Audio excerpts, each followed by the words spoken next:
Hi, my name is Drew, and I'm going to be walking you through the 2021 Tab 320 today. We're going to start right up front here with the loading and unloading procedure.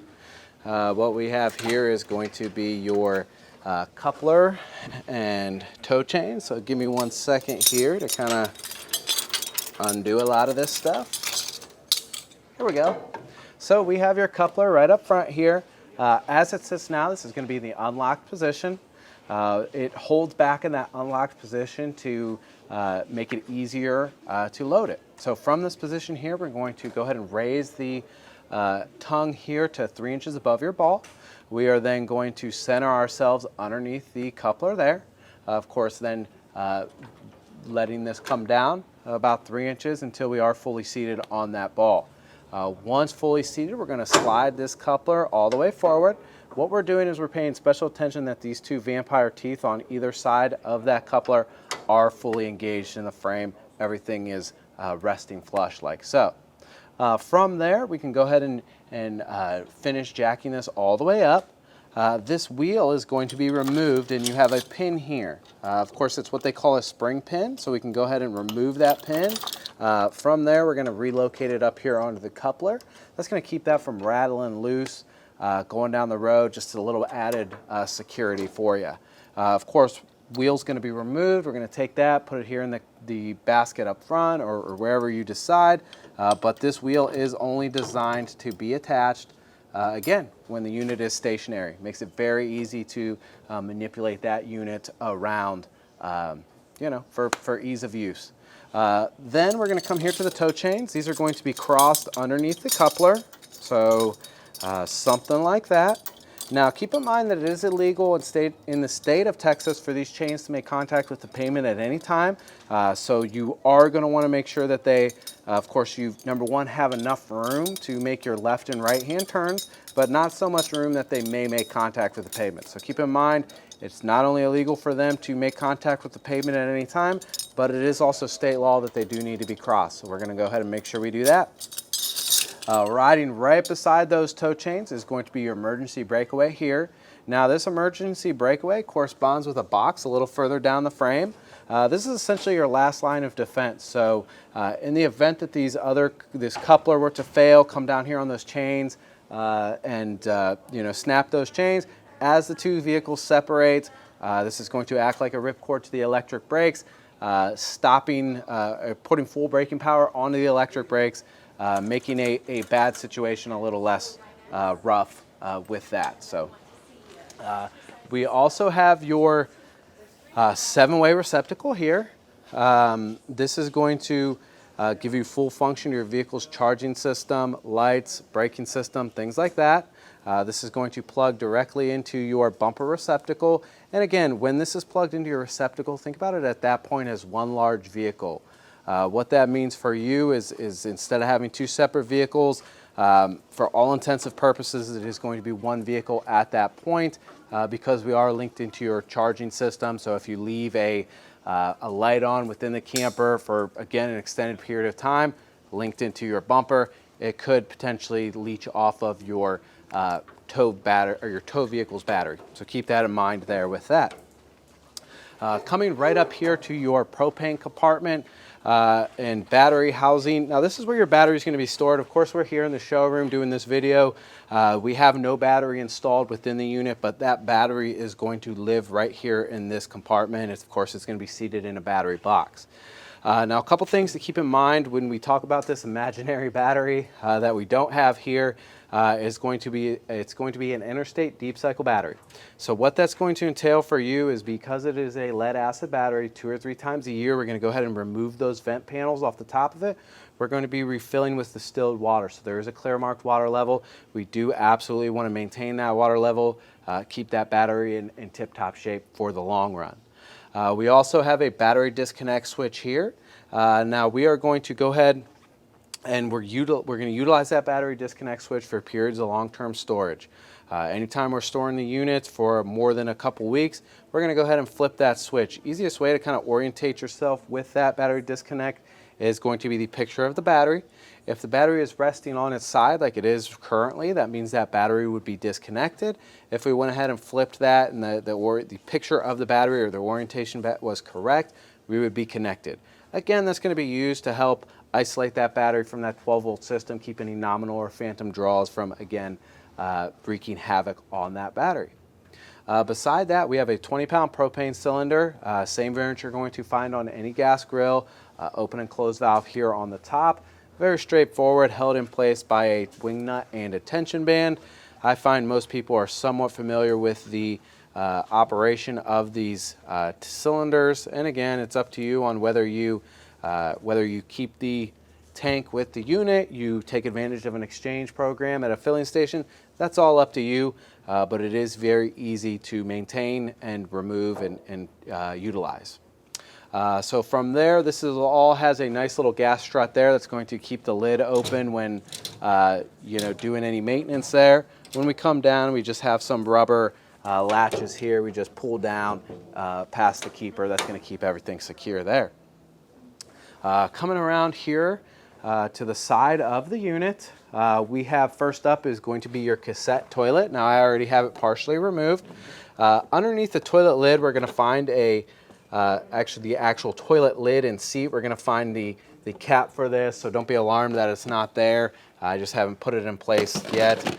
So when we go to remove this, there's a little locking tab here. We just go ahead and lift up on that locking tab. Now this is a Thetford cassette toilet. What that means is it's pretty much its own self-contained unit. Of course, when you go to remove it like I did, it does its best to kind of isolate your body waste and keep you from actually like looking at it right in the face. It's going to be kind of a problematic scenario regardless. I mean, we are talking about human waste and things like that, but this does a good job at making that as clean and sanitary as possible. So once you go ahead and remove this, from there you have some wheels, which are nice because, wheels and a handle, you can maybe a little bit, of a distance to your dump station or whatever, but you can take this with you. Once you reach your dump station, you can go ahead and fold that handle back in and use it from this location here. Now from there, we go ahead and we fold out the dump nozzle here. And what we're going to use is we're going to use this button here. Now what that does is that's going to feed air through the system. And basically what it's going to do is keep this from glugging, or bubbling or whatever. Again, trying to make a gross process as clean and sanitary as we can. So, dumping from there. Now this is where all your valves and things are. So when we go ahead and put this back into its compartment here, it automatically opens all that stuff up and returns it ready for service. So from there, you can go ahead and start using it. All you have to do is slide it back in. Very nice, self-contained little unit. Should work well for you. That's about a weekend's worth of use for a couple people, so not something you're going to have to dump too often, but it will work out well for you. Skipping the stabilizer jacks here, you're going to have stabilizer jacks on all four corners of the unit. They utilize a 3/4 inch drive nut to actuate those up or down. Now, those are for stabilization, they're not for leveling. If we are leveling from front to back, we're going to use the main tongue jack up front. Leveling from left to right is going to be done with the tires and what's called a leveling kit. Of course, they have a multitude of different options when it does come to leveling. You'll figure out which one works best for you. Once you are certain of your level, and with this particular model, it's not something that you have to really focus on too much, as long as it's comfortable to be in, as long as it doesn't feel like you're on an incline or a decline, you're going to be fine. So once you are certain of your level, we're going to then run those down. That's going to again help stabilize things, keep it from feeling like you're walking around on a couple tires, and really just firm up the floor. Again, crank handle is included with the unit, and you're just going to come down, make contact with the pavement, maybe a quarter turn more, same on the way up. You don't really have to make a habit of overbearing or bearing down on those too much. Tire pressure and lug nuts. Now these lug nuts will have been torqued down to 100 foot-pounds here in our shop. That is the industry standard. Every manufacturer recommends a retorque procedure. That is going to be the initial 15, 25, 50, and 100 miles. It is very important that we do go ahead and check and make sure they are maintaining that torque. We're going to do so with a click style torque wrench. Is going to be the easiest mode of operation for that. Manufacturer further recommends that at the start of each trip thereafter, we do go ahead and retorque those down to 100 foot-pounds. Tire pressure on this particular unit, I believe, is 50 psi. Yep, 50 psi. If you do have any questions about that, you can always look here on the data tag, or it is stamped in that more traditional location on the sidewall of the tire. So 50-pound max psi for that. 50 psi max tire pressure for those tires. That's going to give you the highest flexibility in terms of weight. So whether you're completely empty or completely full, that 50 psi is going to be a good number, and that's what we're looking to maintain there. Moving on, we have your 30 amp 110 volt power supply here. Now we may see some lights go off because, as I said, we don't have a battery on this. Long-winded thread there to undo this. So once I finally get this unscrewed, we're going to go ahead and see that you have an L-shaped prong there. We're going to line up that L-shaped receptacle with the L-shaped prong here. We're going to plug it straight in from there. We're going to give it a 1/4 inch turn that locks it in, and then feel free to go ahead and screw this down. That does make it very secure. As you can see, it is very deeply threaded. It's going to keep everything securely locked on, keep somebody from potentially tripping on it, whatever. It's going to lock it down.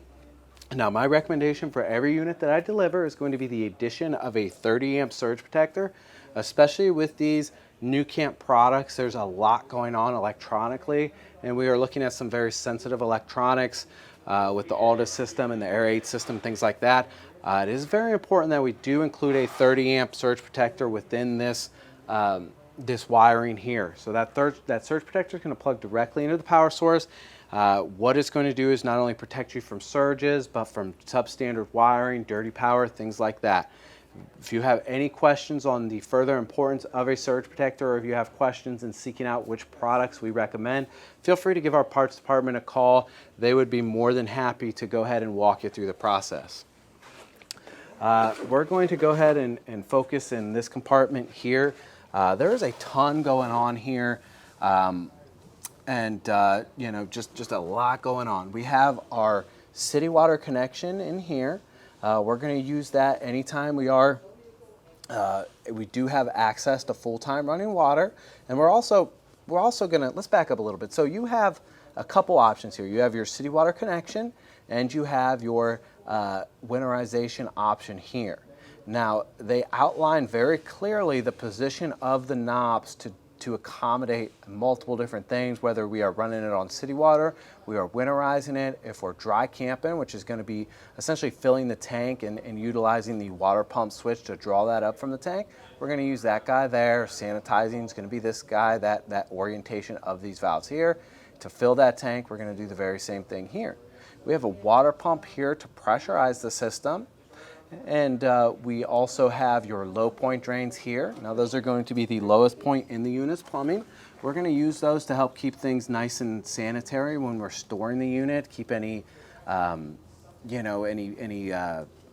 that water essentially from spoiling within the lines. Manufacturer recommends that anytime the unit is going to be in storage for more than 7 days that we do go ahead and depressurize it. Now, also in this compartment, we have the water heater bypass. We would use that for like a winterization process. So if you're going to be storing the unit where it is freezing, we would rotate that into the up position as it is. Again, this is our floor model, so it hasn't been truly worked out or truly went through. So you may see things like that where it is actually in the bypass position. Same with these. It's not really truly ready for service. So again, just consult the position here of the knobs with what you're trying to do. And you should be, in good luck. We also have your cable satellite inlets there. So we have 3 standard RG6 cable fittings. Those are just going to be a pass-through connection to the designated TV area of the camper. They are designed to feed either a part cable service or utilize an aftermarket satellite package, again, through this compartment here. There is a small little hole in the floor there, and that is designed to feed not only your hoses, but maybe your cable lines, all of those things up here into this compartment. This is a lot, again, a lot going on in this specific compartment. This is really the hub of what is really going on behind the scenes here. So again, a lot going on. I know we kind of breezed through that. So if you do have any questions or need a further explanation on how to use any of these or what these positions here with the valves mean, feel free to give us a call. We'd be happy to walk you through over the phone. We can generally do that. We of course have spent some time with these units. You also have a light switch here. It does have a on-off switch on the actual fixture, but it also does have a sensor on it. So anytime you open the compartment, it's going to go ahead and turn on, light up, so you can kind of keep it in that position if you wish to do so. Also down here we have your ALDA vent. Now these these new camp products, for the most part, they're going to utilize an ALDA system, which is a boiler system. It heats about 2.5 gallons of water to generally a very hot temperature, uses a cold water mixing valve to give you the illusion of having a whole lot more hot water. Also is going to use a glycol system and a series of radiators to give you a radiant heat option as well. Either way, we're going to focus more on that on the inside, but this is going to be the vent for that. It is very important that we do let it breathe from this location. We don't want to restrict the flow of anything. Anything like that, just let it breathe. It does have a screen back there, so we don't have to worry about insects nesting in there, anything like that. But again, it does just kind of exist there behind the scenes. You may feel some heat coming off of there when it is in use, but that's what you got there. Down low here, we have your dump valve. Now, we've already saw the cassette toilet. That's going to handle your black water. What we have here is going to be your gray water. That is going to be this valve here. To open that, it's just going to be a 6-inch pull towards you. That's going to go ahead and open that valve. We do have a bayonet style fitting here. So your cap is going to be removed the same way that your sewage hose, I should say, is going to be connected the very same way your cap comes off. You'll have some prongs here on the outside of the piping. We're just going to put the keyhole in the halfway position, give it a quarter turn. That's going to go ahead and lock everything on and get it ready for use. So yeah, pretty straightforward. This is again just going to be a 6-inch pull towards you. It's going to work out very well for that. Outside shower here. Again, nothing too crazy with that. You do have access to hot and cold water on the sprayer, and this is going to be this has a hard on and off, so you're not going to always physically see water here when these valves are on. So what I have seen is that since people don't constantly see water here, they may forget that they have these valves on down here. They feed this up there into the cabinetry within the camper, and by design, that on-off switch is oriented towards the door. I have seen where people have turned on that by simply closing the door. So give it a second check. Make sure you do not have any these valves on or any extra water in the lines, because that does again feed into the inside cabinetry of the camper. So we're going to kind of move. Got these pine trees here and stuff, tight fit here in the showroom. So we're going to kind of move some of this stuff out of the way as we come here to the back side. And again, to get this unit into our doors, we had to go ahead and remove the Yakima racks here. Now those are adjustable. Of course, we're just missing the crossbars, which are here on the floor. Those are under lock and key. They work really well, but I'm not going to, of course, talk too much about them because they are not installed there on the camper. So here on the rear of the camper, not really too terribly much to speak of. Up top, we have your Yakima rack. Of course, to get this in the door here in the showroom, we had to remove those crossbars. Not really too terribly much. It's used for storage. I've seen people put a spare tire up there, or they of course, if you know anything about Yakima, they have about 1 million different accessories that can be utilized with that rack. We have the bars removed. They're sitting here on the ground. But when you pick up your unit, of course, you're going to have those Yakima bars up top here. Of course, you have this cool aluminum cage here on the back side. Again, some secondary protection because there is no bumper to these units. But mostly, I guess, just for looks. It does give it a certain presentation, and it looks great. Down low, we have some stabilizer jacks. Again, we saw those on the On the front of the unit, again, they're going to utilize that 3/4 inch drive nut. We're going to come down, make contact with the pavement, maybe just a quarter turn more. Further back there, we have an auxiliary propane line. Now that is just a quick disconnect fitting that's going to be utilized with any high flow propane appliance, and it utilizes a quick disconnect coupler. So you slide the locking collar back, you're going to insert the male in fully, and that's going to allow that propane to flow to the device. Now, you're going to remove the rock guard to do so. And again, that's going to accommodate any high flow propane appliance, whether that's going to be a gas grill, propane fire pit, propane fireplace. Any of those products will be utilized there, again, as long as it is a high flow propane appliance. So coming around here to the other side of the unit, a couple things going on. We have your Lagoon table mount here. Now by design, you can go ahead and remove that tabletop and leg from the inside and go ahead and install it here on the outside. That's going to give you function, to have kind of a tabletop outside here into this space here. Now we have a couple all-weather 110 volt outlets, same variant you're going to find on the exterior of your house. Nothing too crazy there. It's just, again, to help you kind of utilize this space, make it more livable. Coming here, lighted step. This step with this cool light is automatic. So when you put the step in, it comes off. When you pull it out, it turns on. Nice heavy spring step, works very well. Really just about covering it here on the outside. We're going to hop on the inside, start going over those features, so we'll see you on in there.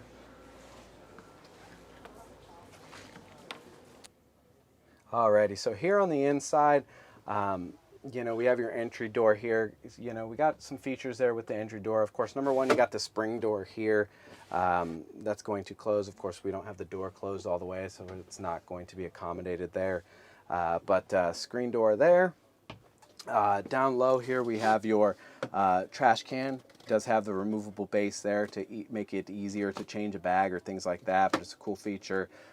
Unlock, lock and unlock here. We have a privacy shade there as well. We have your fire extinguisher here.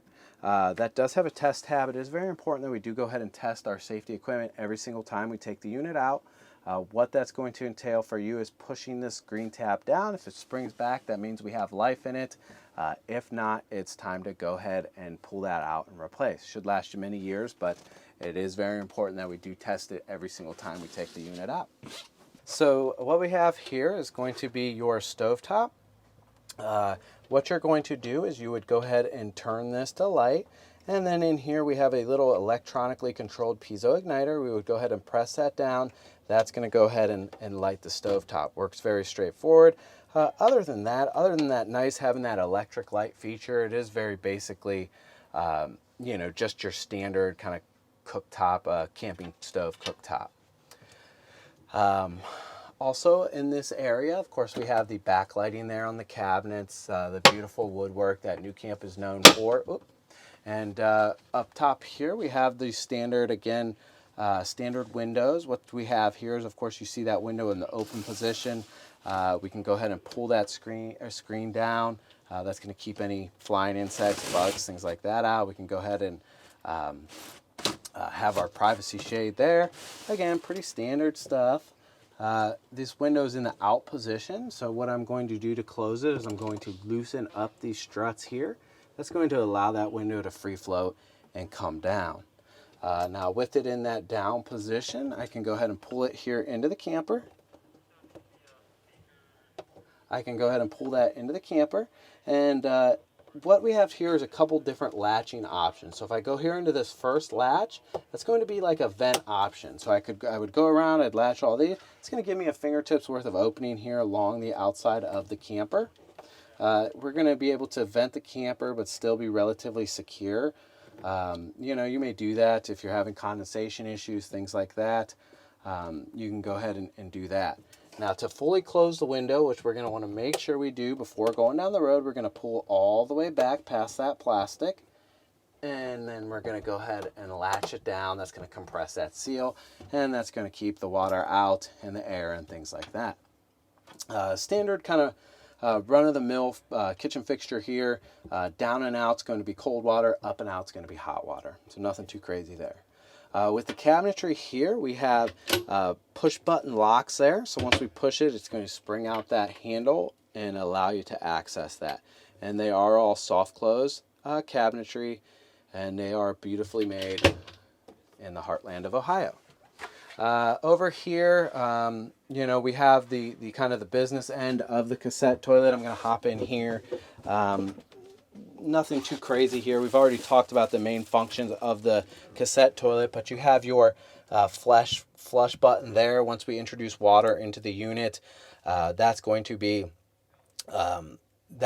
feed the toilet there electronically. And then, of course, this is going to be your flush here. Now, anytime you do have water in the bowl, make sure you don't go ahead and remove that cassette from the backside. It's going to, that water will then spill down there into the compartment. So something to keep in mind there. We also have your shower head here, which is the location that we've seen it in. Works really well for that. But it is also your sink too. So it's a really, really cool fixture. It feeds down in there. And then, of course, it becomes a sink from there. Of course, you have different sprayer options when it comes to function. Works really well for that.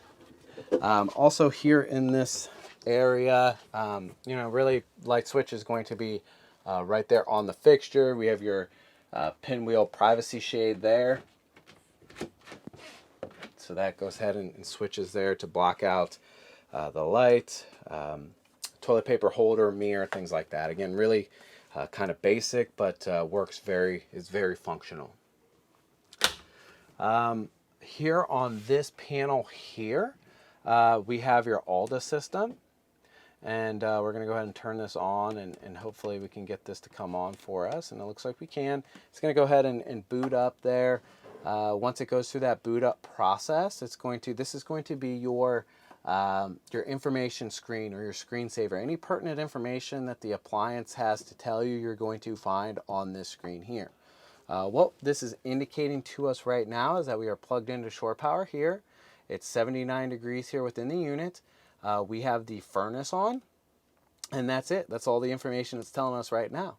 If I go ahead and push that menu button, that's going to take me within the functions. And of course, that first up is going to be that thermostatic temperature. So we can go ahead and dial that down, up or down, dependent on our temperature. And then we have an on-off for our water. So that's our water heater. We talked about that boiler system and how it worked. And then we choose our power source. So we have 1 kilowatt hour, 2 kilowatt hours in terms of electricity. You can kind of choose your power consumption depending on your sources. Or we have propane on and off. So very, very straightforward, very usable in this capacity, but you can really get deep within the settings and functions of this and set time and temperatures for just about everything. It is ultimately endlessly customizable, is going to work very well for you. Down below that, we have the Air 8 system, which is a huge, huge upgrade we're seeing on the 2021 models. It has this main button here that's going to turn on the fan speed, or the fan, and we do run a ducted system now. You'll see those ducts strategically located throughout the camper. We have so that's the power button there. We then have a mode button here. We can go ahead and cycle through the modes there. Of course, modes are going to be displayed kind of on this middle line. Snowflake is going to be air conditioner. That is just going to be standalone fan. That's going to be a dehumidifier option, which is huge with these units. Of course, any camper in general is susceptible to condensation issues. It's very nice to have something specifically designed to suck the moisture out of the air. Next up is back to air conditioner. So that's it with the modes. We can control then, if we come over here to the left side of the on-off switch, we can set a multitude of different fan speeds, low, medium, and high there. As you can probably hear, that thing really gets up and moves a lot of air. Excellent, excellent system here. And lastly, we have these plus and minus to, again, set that temperature up or down. So it works exceptionally well. In the previous models, there was a air conditioner here. They've, of course, since installing the Air 8, they have freed up this space. This is, of course, now used by a microwave. Again, just a standard run-of-the-mill microwave in terms of function, but it is nice to have that option when you didn't previously. Moving up here, we have your stereo system here. That's a Jensen product that's going to give you full function to AM, FM radio, Bluetooth, USB. Does have HDMI inlets to feed directly to the television. Works really, really well. So HDMI inlet, USB inlet. I find generally most people can work themselves around these units in this day and age. Is very simplified, works very, very well though. It's going to have its own remote and is going to work in conjunction with the television there. Now this television is on a swivel here, so you're going to unlock the bungee cord here. That's going to, of course, secure it when you're going down the road. Easiest done if you kind of pull down on that bungee cord to get you some slack. It's going to allow that TV to kind of swing out here into the living area and be more usable in that capacity. Of course, before going down the road, we do want to go ahead and latch it on, and I do so here by, again, pulling the slack out on that bungee. It's going to allow me to come in here and go ahead and latch that there. You know, emergency exit window here denoted by the red handles. Really, it doesn't change it from the function of any other window within the unit, but it is worth noting that that is the location or the designated location of the emergency exit. Here on the wall, kind of a lot going on here as well. We have your tank monitors here. Now this is going to give you a real-time readout of where your tanks sit. Now if we're checking your battery, of course that reads full there. Your battery is going to read full anytime you are plugged into shore power. So to get a true reading of where your battery sits, you are going to need to unplug from shore power and then test your battery. Fresh water is of course empty. Like I said, this is our demo model within the showroom, so we're not going to really have any water or function to those. But as you can see, the more light you see on that scale, the more full that tank is. We have your light switch here. This is going to be the accent lighting. This is going to be the backlighting throughout the camper. Again, gives a really nice effect. Your sink lighting is going to be the lights that we saw underneath the sinks up front. Water pump switch, of course, that's how we're going to draw that water from the freshwater holding tank up to the fixtures to make it usable. And then we have a porch light switch here that's just going to be for that exterior porch light. Down below here, we have your 9-volt smoke alarm. It's going to let you know when it needs to be changed. It's going to alarm to you, again, just like at home. It's going to let you know when it needs to be changed. It's going to be my recommendation to go ahead and carry a spare battery with you to keep that from possibly indicating to you at an inopportune time. Here on the back of the unit, we have reading lights on each side. Switch is going to be, or on-off switch, I should say, is right there on the fixture. We have storage here, of course. Maybe. So you have to reach on the underside. Something new for me is going to be that latch, that recessed hidden latch. Super cool function, but if you don't know it's there, you might try and yank up on it like I just did. What else we got? Down here on the floor, we have your carbon monoxide LP leak detector. That's a part of safety equipment, and it is very important that we do go ahead and test that every time we take the unit out. We have your main GFI plug here. Now, all the receptacles within this unit are on the same circuit. It is very important that we do go ahead and reset those in the event that they get overloaded. That's going to help restore functionality to the outlets.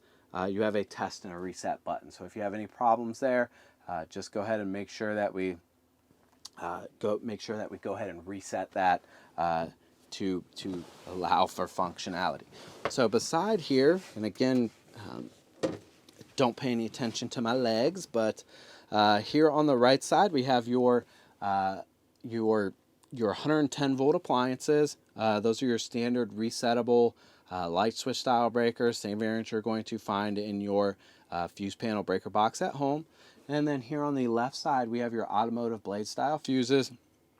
Those are going to be replaceable fuses, and again, it's going to be my recommendation that you go ahead and keep a variety pack of fuses with the unit. They don't generally burn out too often, but as fate would have it, if you don't have a spare, you'll probably almost immediately need one. What else we got? We have your Lagoon table mount here. Now again, this is really kind of endlessly positionable for where you know, wherever you need it within this space, which is very cool. Again, it can be removed out and taken outside. You can break it down into 3 separate pieces for storage. Is a really, really user-friendly tabletop. Now, some things that give people some problems is going to be these mechanisms here. Now, the best way that I can relate most people to these is that these are almost like little tiny ratchets. Of course, normal operation, you don't have to worry about it. If your pool or your path is not interrupted, you can, of course, loosen and tighten that like you would anything else. Now, down here, of course, you only have about a half a turn before you run into the wall there. So what you do there is these have like little springs. If you pull out on them, they release the gearing, and they allow you to get like a fresh pull when it comes to you know, loosening this up. Alrighty, so we're going to go over how to disassemble this table and allow you to go ahead and move these cushions out of the way. So you have on each one of these pivoting points, you have one of these handles. Now, if we loosen those handles, that's what allows us to, of course, move this around. Now, we can also always lock those down to keep a set position, which is actually going to be my recommendation when you're going down the road. So I was going the right direction. So you would actually tighten these down. That's going to stiffen everything up, keep it from moving. Now, when it comes to removing these, again, it's very easy to do so. And you're going to go ahead and use these handles to do so. So what that's going to entail is, of course, this is really bared down tight. And with this one, it's no big deal. Of course, you can turn that endlessly, and it's not going to give you any troubles. So we're going to go ahead and we're going to do that. And we're going to go ahead and remove this tabletop, because when you're making this down into a bed, it does make everything a lot easier. If you go ahead and separate it into pieces, it is kind of cumbersome if it is all in one piece. So once I go ahead and remove that, I come here, and now as you can see, I mean, I have this here. If I go ahead and I turn this, in this case it does actually get me loose enough to go ahead and remove this, but it may not. So say you're there, it's still tight, you can't pull this off. What you're going to do is you're going to pull out there on that handle and rotate it down. That's going to give you a fresh half a turn. Essentially, you know, one whole turn would be more than enough to go ahead and pull this off. But again, if you need to give it another pull, go ahead, feel free. So once we go ahead and remove that, this tabletop actually stores, or this leg stores on the actual tabletop. So you see this track here. We're just gonna line everything up, and we can go ahead and tighten this down to keep it on that tabletop. And then generally what I recommend most of my customers to do with this, set it off here to the side, go ahead and put it here in this area underneath the bed. But from there, we're just going to very easily take these beds panels, we're going to run them out there into the center. We're going to meet in that halfway point, something like that. And then we go ahead and we just remove these cushions down. Do that on both sides. And that's going to fill out the bed. I don't think I have this other one out all the way, but you can get the point that I'm trying to make here. It is very functional, a lot better of a design than that slat system that they were previously using. It is more self-contained, a lot more user-friendly. Now from there, you're going to go ahead and lay this back or this couch out. To do so, you're going to go ahead and remove these side cushions on each side. And we go ahead and we pull forward. And that's another feature here on the 2021s is they've actually separated these. You pull forward and you allow that to lay down. Same here with this one. You pull all the way forward and allow it to lay down. Now these used to be multi-positional. I'm not sure if they still are, and they are. So you have that kind of slouch couch option, that reading option, which is cool. You know, if you're sitting here, you're watching TV, that may be a good option for you. Once we lay that down, that's going to expose your little secondary storage area here. You know, use that for whatever makes sense. But again, as I always say, there cannot be too much storage within a camper. And then lastly, we have a couple outlets there on the back of the unit. Let me move these cushions so you can probably see those. We have a 110 volt receptacle there, you know, and then on this side we have a 12 volt charging section, a 12 volt cigarette lighter style receptacle, as well as a couple USBs for charging devices.